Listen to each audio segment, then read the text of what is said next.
Hello, and welcome to Spoiler Piece Theater, the podcast that doesn't give a shit about spoilers. We just want to talk about the movies. My name is Dave Riedel. My pronouns are he, him. I have written about movies a lot, and now I mostly talk about them, and I'm a member of the Boston Online Film Critics Association. My name is Evan Crean. My pronouns are he, him. I am co-chair of the Boston Online Film Critics Association, co-author of Your 80s Movie Guide to Better Living, and co-host of the It's the Pictures podcast. Yes, and we're about to get into improv, folks. Just kidding. Uh-oh. So this week on the show, we got a couple movies to talk about. But before I get into that, Evan and I want to mention that over on the Patreon, we had a poll this week. Because Robert Duvall died recently, we decided to throw out some known, some lesser known Robert Duvall films. We threw THX 1138 in there and Colors, which is kind of people have forgotten about over the years. But we also threw in Falling Down, which is the one that everybody picked. And boy, are we glad they did, because it was a hoot to rewatch this fucking movie, which is so its own thing, I guess is the best way I can describe it. Yep. And that was a lot of fun. We had a good conversation. So that's over on our Patreon. If you are a member, please go over and check it out. And if you're not a patron, please consider becoming one. It's $5 a month.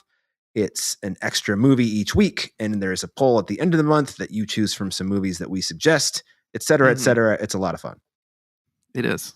And while I am talking about things that are a lot of fun, it's very fun that we have a sponsor piece patron in the great Heather Sachs. Thank you, Heather. Yeah, thank you for your support, Heather. Yeah, thank you so much. And on this week's show, we are talking about two movies. They are already in release, but if the audience is any indication, on the Saturday that I saw Send Help, it's still pretty fucking popular. And then the other movie is This Is Not a Test, which is a zombie movie, sort of, but it's really more of a don't trust the people around you movie. Yep. Is that what you would? I mean, that's what most zombie movies are, really. Of course it is. It's always the people that are the problem in the zombie movies, right? Yeah. Well, I guess, would it get boring if the zombies were like actually the problem and everybody banded together? I guess it might, right? Yeah, maybe. Yeah. I mean, I know that it's not the first zombie movie, but it's what we consider the first zombie movie. Night of the Living Dead. Yeah, they're at each other's throats in that one too. So there you go. All right. Well, I'll do Send Help very briefly. This is a movie that is directed by Sam Raimi, the great Sam Raimi. It's I wouldn't call it a return to form, because it's not a straight up horror movie, although it does have two horror elements in it that come out of fucking nowhere. Okay. One of which I would say does not work very well, and the other one is a jump scare. So, whatever. It either works for you or it doesn't. It did not work. It did surprise me, because it like the other thing, it comes out of nowhere, but it's only like an eighth of a second long. So whatever. Okay.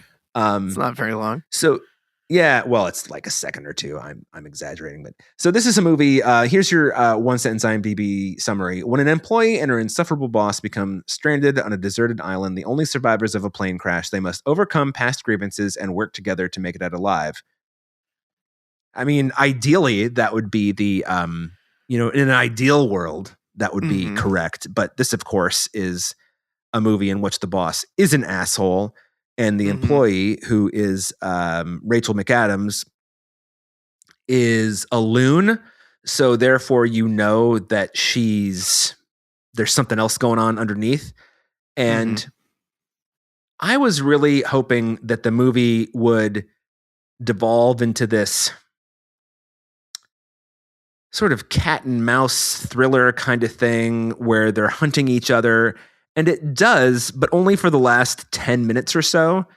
Oh, really? Yeah. Yeah. The rest of it is this odd comedy about them trying to work together that does become more sinister as time goes along, because they both poison each other. He poisons her.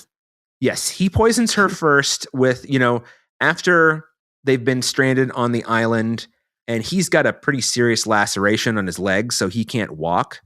It turns out that her character, whose name is Linda Little, Liddle, she is not a survivalist, but she has been wanting to audition for Survivor for years. And so she has studied outdoor survival techniques for that reason alone.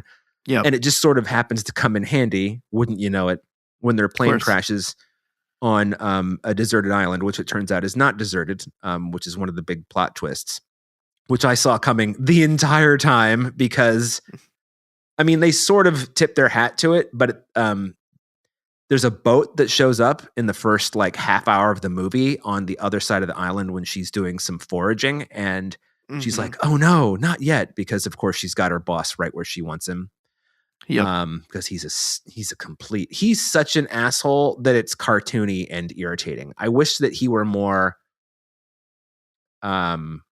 quietly duplicitous and therefore more menacing because you don't necessarily see it coming. But you know that he's just a bro. I think that's the problem I have with a lot of these villains in movies like this is they're just bros. So you know they're shitheads. You just know it because you've known them your whole life, or you've worked for them, or your brother is one, or your brother-in-law, or you know, like the guy who lives next door. There's just, you fucking know him, right? And so you don't even really want to see him. You just want to see him get his fucking face punched in.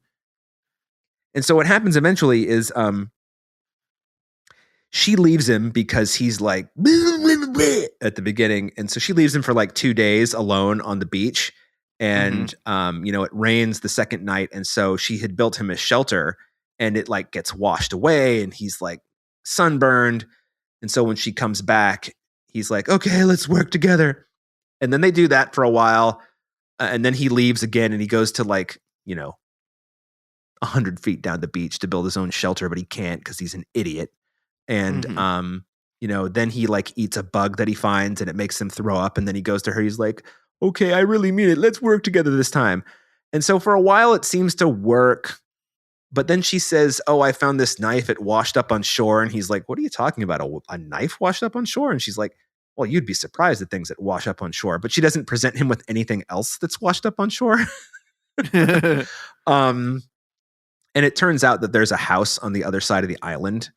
It's like a private island owned by one, they don't know who because they never say who it is, but a billionaire basically. And there's this huge contemporary, rather lovely looking house that she has found and she will go to every once in a while when she wants to take a shower or whatever. Instead of hilarious. Like, you know, like cleaning herself in the ocean or a stream or whatever, she'll be like, yeah, I'm just going to go for a walk, you know, and it all happens off screen, but you know, that's what she's doing. Yeah. But she does know how to like make a raft and build fires and like make a shelter and collect water. It's like, she's not, you know, it's all practical stuff.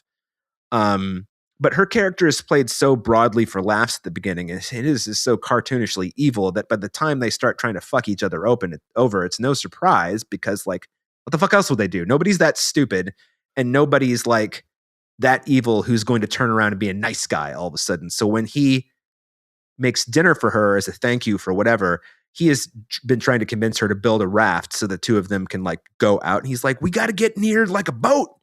And she's like, we just don't know. And she's partly right, but she also just kind of wants to stay there and torture him. We don't know what the currents are like. Something could sweep us out to sea or could just push us back here. Or, you know, who knows what the sea life is like out there. And who knows if there are shipping lanes nearby? Because he's like, well, there's got to be shipping lanes. And she's like, who knows if there's shipping lanes? And obviously there are because this is a private island owned by a billionaire. But so he poisons her. But he just means to like basically make her lightheaded and sleepy, but he either puts in too much or she eats too much because he puts it in this, like they've learned how to basically make sushi with the stuff they catch. And so she just gets violently like food poisoning sick and she can't really move on the beach. And he gets a raft and he's like, fuck you, Linda. And he runs out to, you know, carries the raft out there and he gets out the way. And then a huge wave hits him and the raft starts to break apart. And he's like, no. And so he washes up on shore. And the next day she wakes up and she's like, yeah, you know, it was actually a pretty good raft, but you should have done this kind of thing with the ropes. She's like, and I was going to teach you that, but like, we just hadn't gotten there yet. It's too advanced. And he's like, but then she poisons him with this plant that makes him basically all of his voluntary body functions paralyzed. and she pretends, and this is straight out of Hard Candy, which may have been done in a different movie before that. But she pretends that she's castrating him, and then it turns out it's a rat, and and then she says, "Don't mistake my kindness for weakness," and it's all just so pat, Evan. That's and a then shame. and then his fiance shows up, and like she kills the fiance and the guy that she hired, which, while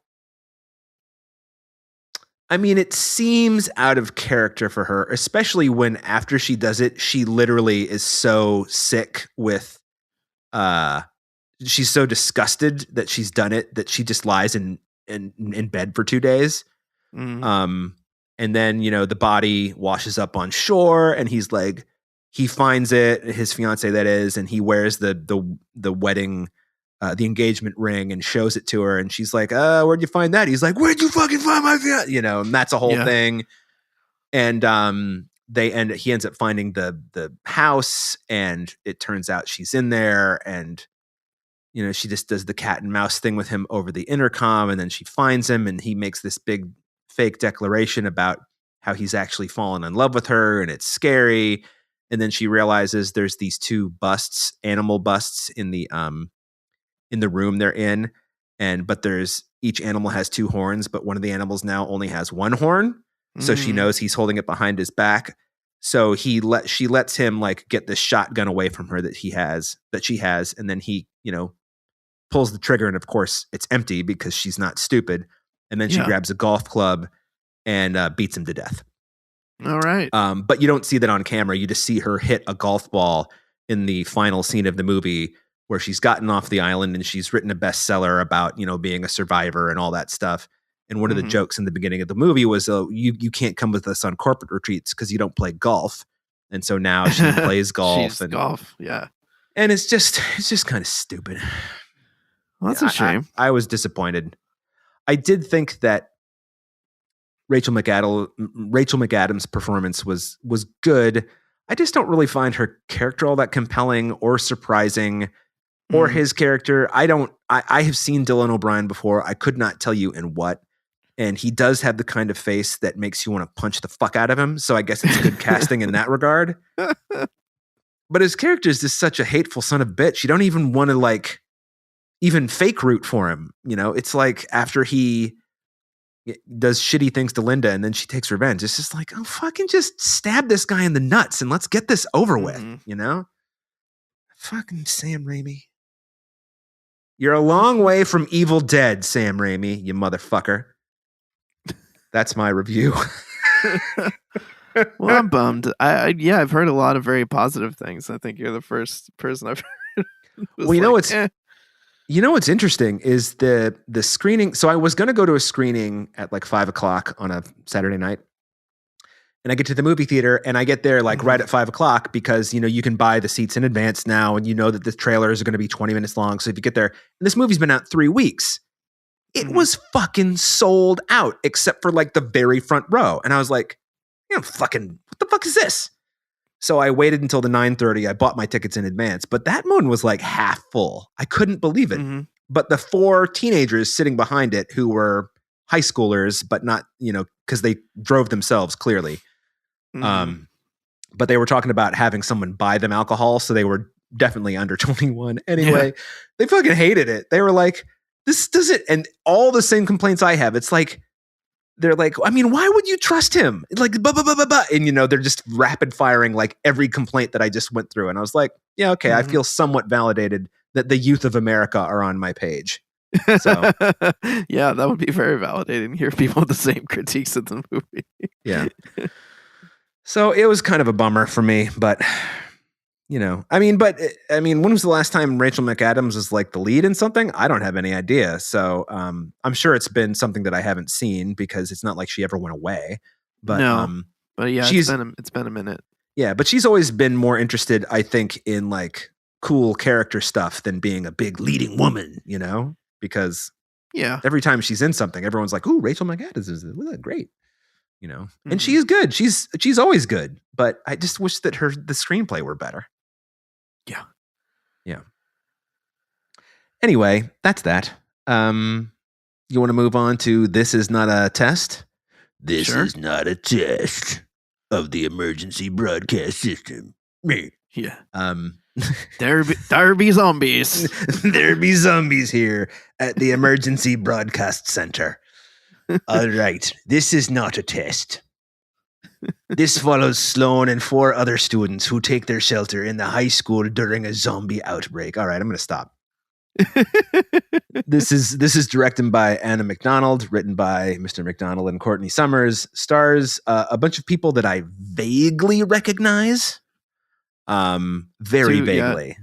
Yeah, I actually recognized a couple of them. So Olivia Holt and Froy Gutierrez were both in this show called Cruel Summer that I really liked. Mm-hmm. And Carson McCormick was just in Clown in a Cornfield, which we watched. So it's like, oh, it's kind of funny. I know these people. I don't know what I've seen Olivia Holt in, but she's very familiar to me. Like I was like, oh, it's that woman. Like, I don't know what she's done, but yeah. So the short version of this is there's a woman, young, high school age, sitting in a bath, reading a letter that you find out later isn't from who you thought it was.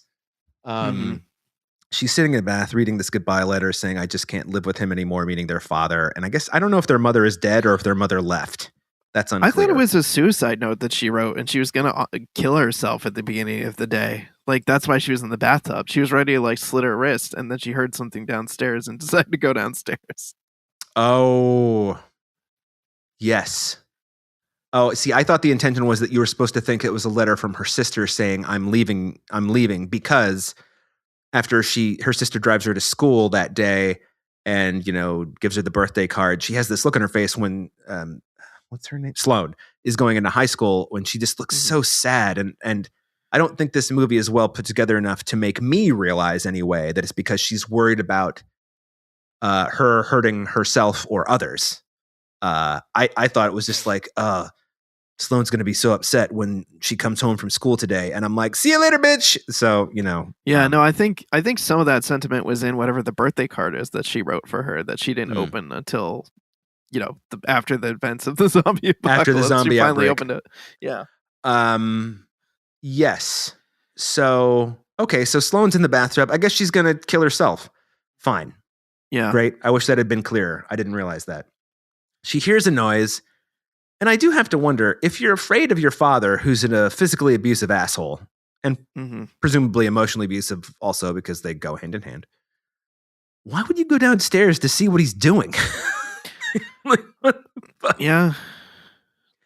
And then they're having breakfast and he's angry at her because she hasn't eaten all of it. And I can't remember. He starts choking her, or he hits her, or he grabs her. He does something physical horrible. Yep. And then they hear this just huge noise outside, and he goes and opens, screaming and people running and sirens and shit. I don't even remember, like cars crashing, something, some cacophony, you might say. Yeah. He opens the door, and there's just people ripping down the street, car crashes, like Evan said, and zombies chasing these people, and they like capture somebody not far from their house and like start eating them alive. And he's like, oh, it's her. She's the one who opens the door. Sorry. And she's like, oh my God. And then she's staring at this woman. And I was like, you're supposed to get the feeling that this is her mother looking at her. Like, what's going on here? I don't understand these things. And then she just stares there forever, like the worst deer in headlights who ever lived. And then the woman starts charging, and she gets in the house and gets the door closed. But then, of course, the woman breaks through the window. Right. And Dad goes over to like subdue said zombie woman, gets himself bitten. And Sloane's like, fuck this. And she runs outside, and then she runs into some guys that she knows from, she's running down the street, and then she runs into some guys she knows from high school. And then it cuts to like the next day where they're all in the high school, and Sloane's covered in blood. And I'm like, well, what happened to this? Where's that day? And of course, we do go back to it. I think this movie does not use its jumps in time very well. I'll agree with that. I think they're kind of unnecessary. I think you could have played this out in a completely linear fashion and it would have been just fine. Yeah, agree. But they flash back to when Sloane finds these two guys. Like, one of them knows her seems like he knows her pretty well. Like, they know each other. Foy, what's his face? Yeah, Foy Gutierrez. And the other ones, she knows. Sloane definitely knows the brother and sister. She knows the sister for sure. It doesn't seem like she knows the brother very well. And then their mom is there too. Mom, of Yep. course, is an asshole. They all escape into this house, and Reese, who is Foy Gutierrez, and the mom have a disagreement about whether the zombies are attracted to sound or to light. And I do have to say, I think she's right about the sound thing versus the light thing. Yeah. There's a disagreement with Carrie too. Carrie's kind of like dubbed himself the leader, and he's butting heads with the mom. That's the brother sister. Which one is Carrie? Carrie is the guy who gets bit by Luke McFarlane later in the movie, and they're not sure if he's actually infected or not. So they like quarantine him in the nurse's office, and he's the one who like diverts the zombies to save Reese and Sloane. Right, and he starts boning Reese's sister. What's her name? Trace. Trace and Grace are the brother and sister. Trace and Grace, that's right. Yeah. Like the kind of the movie's one joke.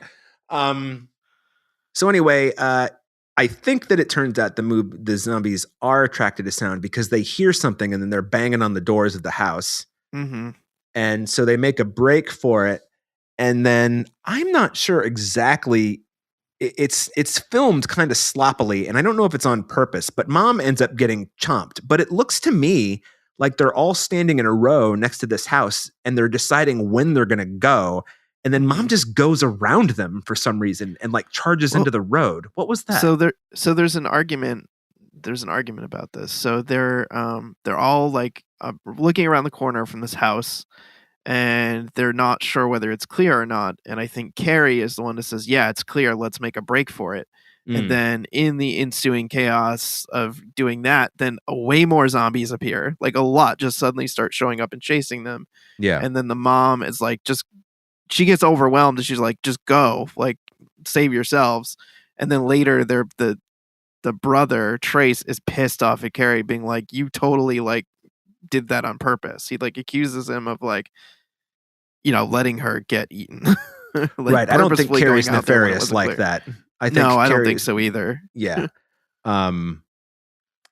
So Mom gets eaten, and that's how Sloane gets all the blood over her, because she gets attacked by a zombie, and it just like it doesn't bleed. Somebody kills it, and it, like a bunch of blood splashes on her face. Right. And so they all get to the high school, and then they're like, what the fuck do we do? And they find the principal there, but he's a zombie. And then I think it's Carrie who kills him, right? Yeah, with the phone. He beats him. Right, beats him to death. Brains him to death with the phone. And then they secure the doors, which is also Carrie's idea. And they say that, well, this is a school. All the windows are reinforced because of school shootings. And I was just like, that's kind of an offhand comment. I was just like, gross. Yeah. And then things are, I wouldn't say they're okay, but they're getting by. They've rationed, there's a bunch of food in the cafeteria that they ration. They kind of do rounds. They find out that the water still runs in a couple of the showers, and there's some hot water, so they are all able to clean themselves up. But then they sort of start to feel like something's off, and they're not sure what it is. And Sloane keeps having these dreams where someone's touching her in the middle of the night. And I don't know whether Mr. Baxter, who is the teacher who is hiding there, was actually touching her or not, but I get the feeling he was, because he says that gross thing to her later, like, oh, Sloane, a pretty girl like you, blah, blah, blah. I'm like, that's your high school teacher. The end of the world is a lonely place, even for a beautiful girl like you, is what he says. Oh, you wrote that down? Because it was so fucking creepy. And yeah, I think she was having a nightmare about her abusive father, but I do believe that he did touch her face. And that's what like caused her to like jolt awake or to like have this like nightmare. And I don't know that he was in the gym at that time. Like I think maybe he had bolted when she like starts screaming or whatever. Right. But he was definitely behind her, like in the hallway, like creeping around the corner. And she saw him, I think, right? Mm-hmm. Yeah. But she knew he was there. Yeah, and she knew it wasn't a zombie though, because otherwise it would have attacked her. So tells the other, she's like, I don't know what the fuck is going on, but there's someone in here. Yeah. And so they these find are the him fast hiding. Zombies, by the way, too. They're the fast, screamy zombies. They're not like the slow ones. Right. so they find the teacher hiding in a closet or Yep, something, with a gun. and he's got a gun, and they disarm him. Then they feed him, and then they're going to kick him out because they find he has a bite on his arm, and he claims it's from this other guy that he came into the school with, biting him angrily because he was leaving him behind because he was getting attacked. That second guy was getting attacked by zombies, and he's like, I'm not letting you into this fucking school. And so the guy bites him out of anger, and then they pulls him in. He's like, and then I beat him to death. And I'm not infected. This happened like 9 days ago or 7 days ago. I would have turned by now. And they're like, fuck you. And they kick him out. And he bites Carrie first, and that's when they quarantine Carrie. But they send this teacher out to almost certain death. And then a few days later, they find him lying on the floor, bleeding, having been bitten. Yeah, with new wounds. New bite wounds. And I think it's Grace who's like, well, we can't just, let him die or whatever. What does she say? She goes to comfort him or something or help him. And then, of course, he dies. And then Carrie is like, get the fuck away from him. And then he wakes up and bites her. And then actually, does he bite her? Anyway, she gets shot to death by her brother. She gets shot to death by her brother. Yeah, he's a fucking idiot. Sloan goes in there and tries to push Mr. Baxter off her, and then he can't fire the shot, and then he just shoots anyway.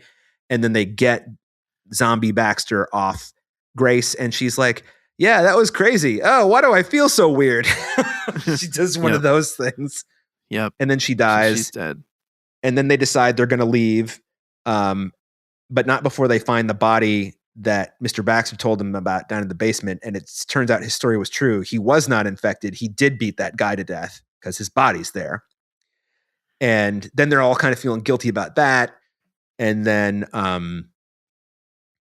Trace beats the crap out of Sloan and then later apologizes to her. And he says, Sloan, I'm sorry. I was wrong. And Sloan's like, no, I'm sorry. I blah, blah, blah. He's like, no, Sloan, it's cool. Don't worry. And then he shoots himself in the head through the chin, which you should never do because you don't want the gun to, the force of the gun to only shoot your face off. And then you're, in a coma with no face. Don't take my advice on any of that, people. So then they're like, we got to go.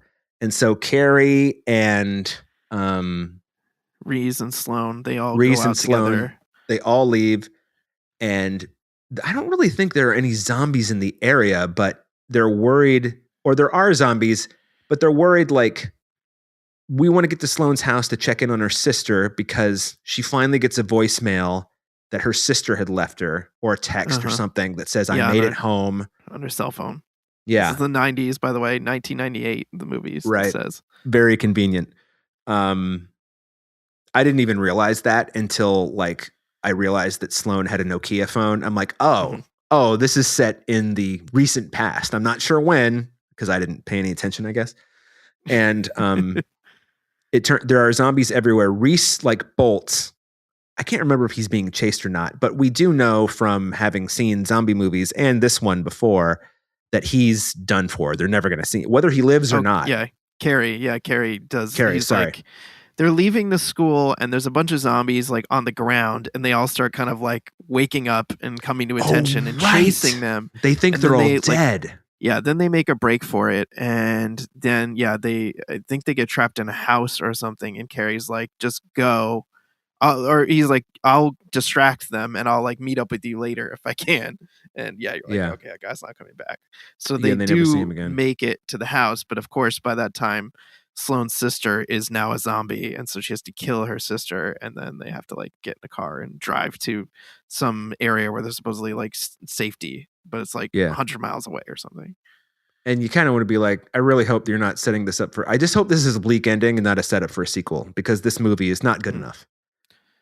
It's not bad. It is kind of a bleak ending. They just get in the car and just start driving and you're like, okay, who knows if they'll make it or not. Or even if they get there, if there will be anything left for them. Or if they get there, maybe it's, gross 28 Days Later style where there's soldiers, but they're gross and you don't want to be there anyway. It's not really a safe place.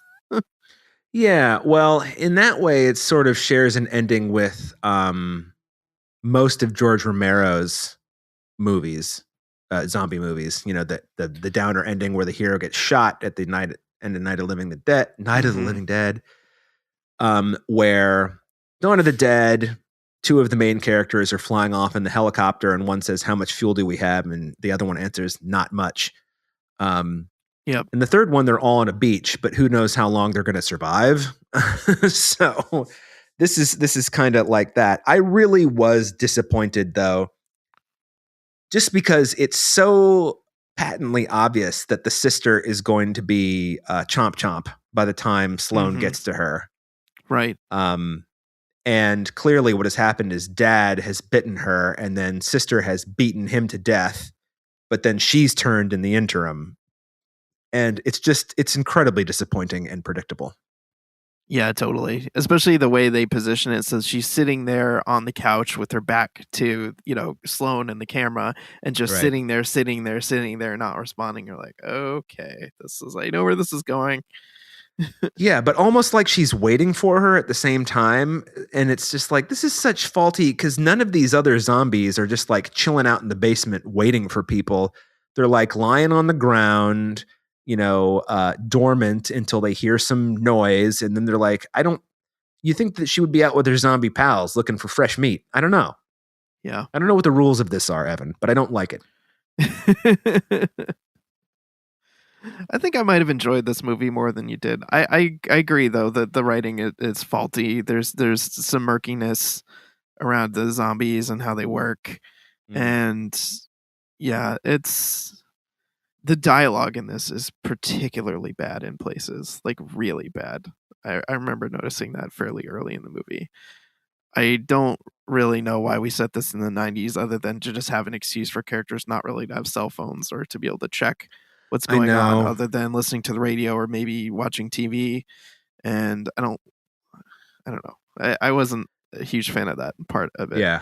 But I did find some of the scenes particularly nerve-wracking. Some of them are good. Yeah. I mean, this movie does do tension fairly well. Yeah, it is very tense. All the chase scenes are super tense.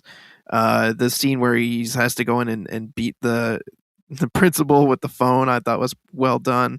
Mm-hmm. I think it's kind of funny that there's scenes where the blood spatter gets on the camera as Mm-hmm. part of the action. The school, I think, is an effective environment, although I wish it School's was more very like effective. Dawn of the Dead, where it's like if I was in that school, like, why wouldn't we be looting it? Why wouldn't we be going like locker to locker, classroom to classroom, like seeing what kind of weapons we can find, seeing what kind of Mm. food we can find?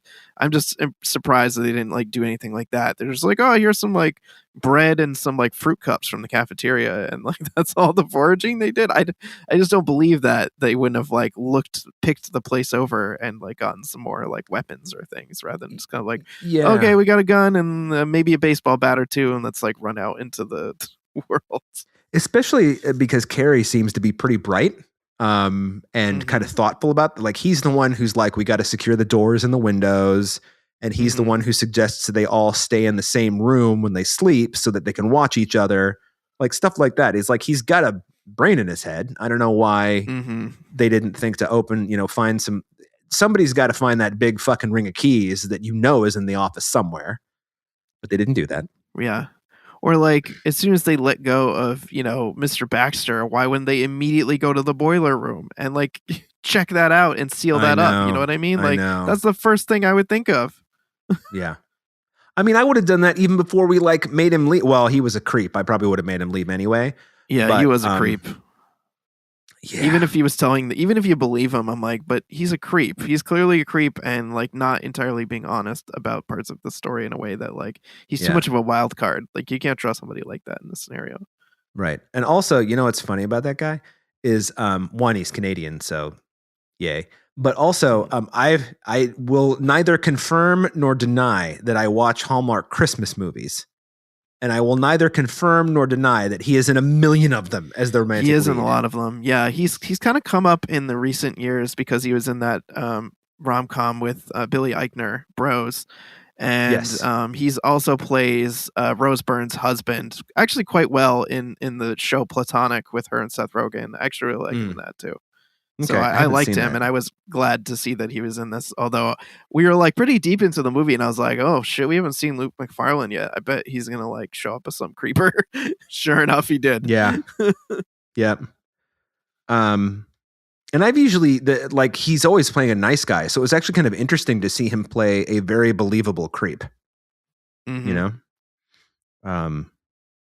So yeah, atmosphere was pretty good overall. Performances were largely good. I mean, I Yeah. think that the woman who played Grace, I don't really have an opinion about her performance just because she doesn't really say very much. I mean, she doesn't. Right. There's not a lot of focus on her. I did not like the performance the guy who played her brother gave. I thought he was kind of crap. Yeah, his character's got to be kind of a douche too. Yeah. Like Olivia Holt and Froy Gutierrez, though, like they played boyfriend girlfriend in that show, Cruel Summer, and I feel like they definitely have a rapport. Like to me, watching them, like okay, they have something going on there. They the familiarity that I think. Yeah, but I'll tell you, his character, to me anyway, is such a non-presence in this movie that before you said he played the guy who wasn't Carrie, I had forgotten who he was in the movie. You know? Yeah. So, yeah. Any spray. Anything else you liked about it? Oh, I thought it was suitably shadowy. I don't think the cinematography was great, but I do think that it was functional, you know? Yeah. Yeah, a lot of the stuff inside the school was, you know, kind of evoked the like creepiness of the environment, that like even though it's sealed off, it's such a large space that there could be like things hiding anywhere, and like when she's like running through the halls, Right. that you know it's clear like it played with the space effectively, I think. I agree. Yeah, I mean, I don't know. Do you have more things to say about it? I don't really remember. Like, I don't know. I couldn't remember if this was like music, mostly music that was like for the movie or actual music from the era, but it kind of felt like appropriate, and I think it added to the tension in the parts where they were like kind of being chased or running around or dealing with the zombies. Yeah, I agree. I wish the sister had not been a zombie. I wish they had found the sister, and you know what would have been great? They find the sister. She's alive. She's not a zombie. They go to leave. Yep. Sloane gets eaten. That would have been amazing. That would have been a good ending for sure. Yeah.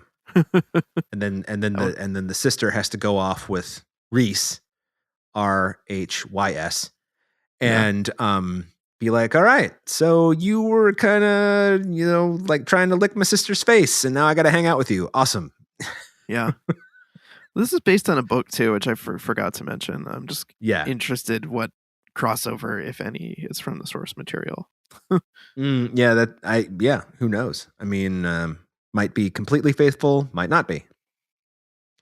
I do like the title. This is not a test. That's always, to me, the test of the emergency broadcast system. It always rings true.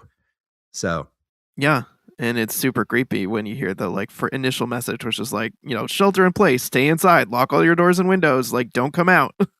This is not a test. Yeah. Absolutely.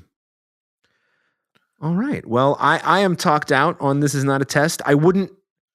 I mean, I would say don't see Send Help, but I think that's really more of a your mileage may vary. And I think this is also your mileage may vary, especially if you're given to this kind of film, the sort of quieter, contemplative zombie movie. This might be right up your alley, even though it's not great. Yeah, I agree with that. I think if you're into zombie movies in general, you probably would want to see this. And like you said, the work and of like quieter movies, like less action packed, more like sitting there thinking about stuff. Yeah. But also, if you don't mind a fast zombie, I know that really is off-putting to some people. Yeah. Too. Well, this is why Dawn of the Dead, Romero's Dawn of the Dead, is so great, because it is an action movie, it is a drama, it is a comedy, and it is a survival movie, and not always at the same time. It kind of takes different routes and then comes back to the central premise every once in a while. That's why it's fucking great, you know? Yeah, I love it. Yeah. So, yeah, even if you don't love zombie movies, I would say watch Dawn of the Dead just so you can see how well a movie can pace itself. That's what I would say. I know it's 2 hours and 6 minutes long, which is long for a horror movie, but I'm telling you, you do not feel it. So No, and I'm also have been a big fan of Day of the Dead too. I think there's definitely a lot there too, with the humanity being underground and people like losing their minds from like the isolation and whatnot. I don't know that I love the that's the kind of shifting point into like the smart zombies or like the zombies that are like evolving part of it. But I definitely find that movie effective, and I feel like people it gets lost in the shuffle between Night of the Living Dead and Dawn of the Dead.